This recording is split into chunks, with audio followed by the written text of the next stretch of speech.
I don't think he's going to be an elite quarterback.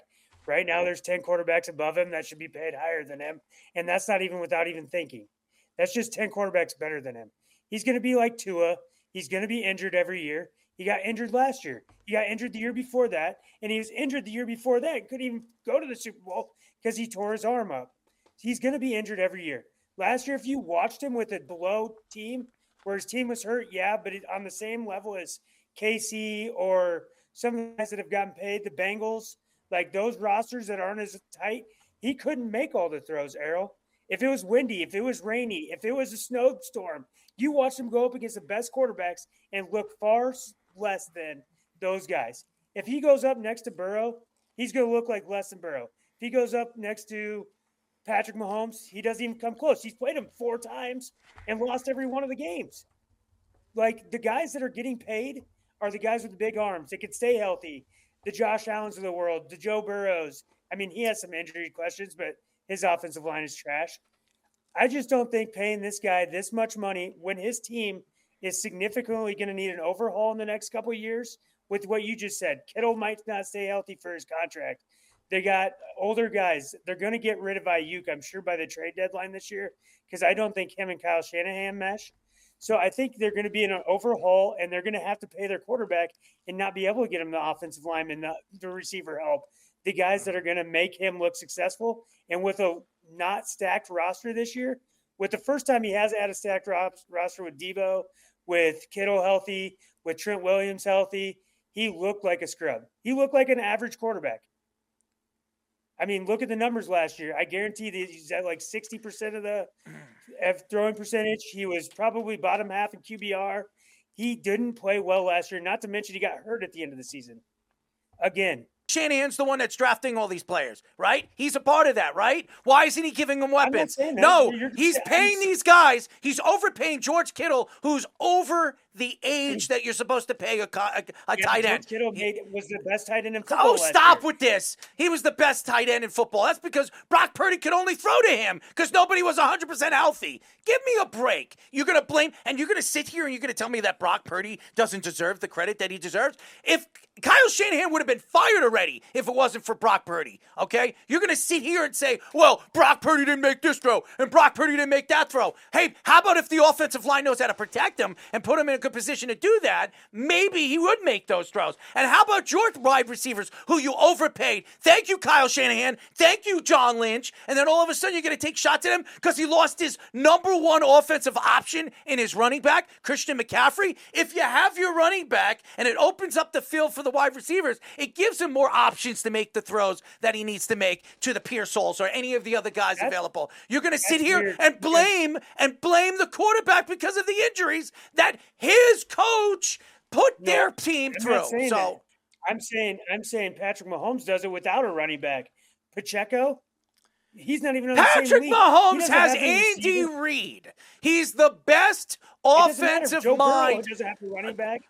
Stop with Joe Burrow because they're not even in the same conversation. You're mentioning Sam Darnold last year. First of all, are you going to compare Brock Purdy to Sam Darnold? Are you kidding me? Sam Darnold had one good year. Brock Purdy, since he's come into the league, has been successful. He's thrown almost 10,000 yards in 3 years. Best league in the NFL. Stop, Owen. You hate this guy so much. And I don't. Yes, you do. You hate him. You hate him. You hate him. Kyle Shanahan sucks. He's the most overrated coach in the NFL, and he's never going to win. He's never going to win, and it has nothing to do with Brock Purdy. He's not going to win with them because when he gets traded or they decide to part ways with him, he'll go somewhere else and win because he is definitely reliable and a lot more reliable than you think he is. You sit here and you say, he's hurt every year because the offensive line can't stay healthy. That's why. You pay Trent Williams, who's 38 years old and is better off being somebody's grandfather. Give me a break. You're overpaying guys that don't deserve the money. Go out there and draft the right players, John. Go out there and draft the right guys, Kyle. They suck. They're overrated coaches and GMs out there, and those two are overrated. You'll get to brag about him never next won year because the NFL gave him a pillowcake schedule, so you'll get to brag about Brock Purdy, and then year 2, year 3, year 4, when we're looking like the Giants out there. How much? You want to make another bet? You want to make another bet for you to lose? You want to make another bet? Let's make another bet. What kind of bet you want to make? Because I'm willing. I'm willing to. You're gonna. Oh, now you think that? Why you think they're gonna be good? Brock Purdy's a quarterback. Stop it, dude. They got the easiest schedule. Oh, stop. That has nothing to do with it. You have to beat whoever's on your schedule. Yes or no? Yes or no? This is the NFL. You don't know who's going to be good. You don't know who's going to be good and who's going to be bad. Stop this, Owen. You're going to sit here and say, oh, because their schedule's easy? You got to make the throws. You got to show up every day. You got to do what you do as a quarterback. Stop sitting here and not giving the kid credit. He deserves every penny he's getting. If all these other quarterbacks are making money and they don't deserve it, like Lawrence, who does not deserve the $55 million, Brock Purdy absolutely deserves the $53 million. What? I don't think Lawrence deserves that either. Nobody deserves that money. Nobody deserves that money. But CJ Stroud, he's coming up. Do you think CJ Stroud deserves as much as Brock Purdy? Yes, he does. I guarantee he won't take. Really? You want to bet on that? How much you want to bet on that? He's got Let's 2 more bet. years. Let's bet. I'll bet on that. You're going to tell me CJ Stroud, when his contract comes up, he's not going to take 55, 60 million? You're nuts if you don't think he is. I'm not going to sit back. This isn't the Tom Brady era, boy. This isn't like that anymore. This is not when Tom Brady's looking to win championships. These guys are all about feeding their families. It's not about endorsing and winning championships. The only people that are like that are the guys that actually are team players. And I'm sorry, just so you know, nobody in the NFL today, except maybe, and I won't even say Patrick Mahomes because he's not, the only player that really stands out to me that is actually sitting there and saying that'll probably take less money is, I don't even think there is anybody. There is nobody. There really is nobody that's sitting here. Justin Fields taking $18 million to play for the Jets, but we don't know what Justin Fields is.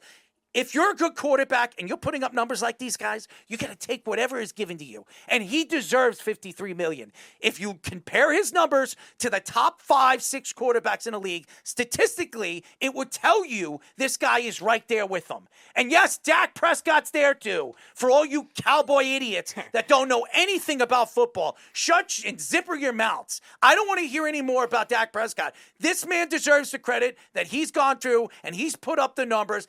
As much as Brock Purdy, I stick up for these guys. They deserve a little bit more credit than you guys give them.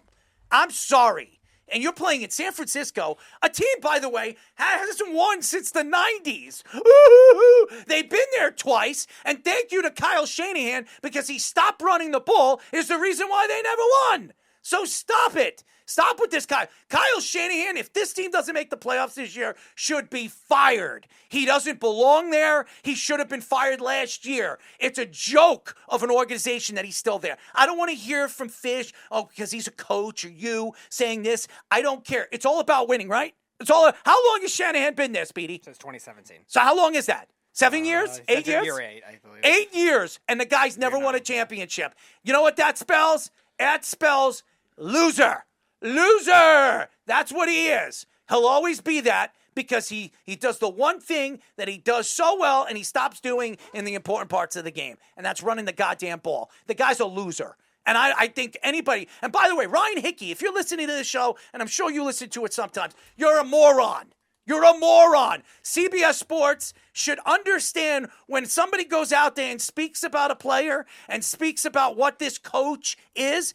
He says Kyle Shanahan is the best coach in the NFL. Here's what I'm going to tell to Ryan Hickey. If he's such a great coach, as you say he is, why is it that this man has never won a championship as an assistant offensive coordinator or even a head coach? You know why?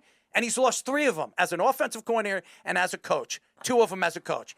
He's never won because the guy is not a winner. He's not his father, and he never will be.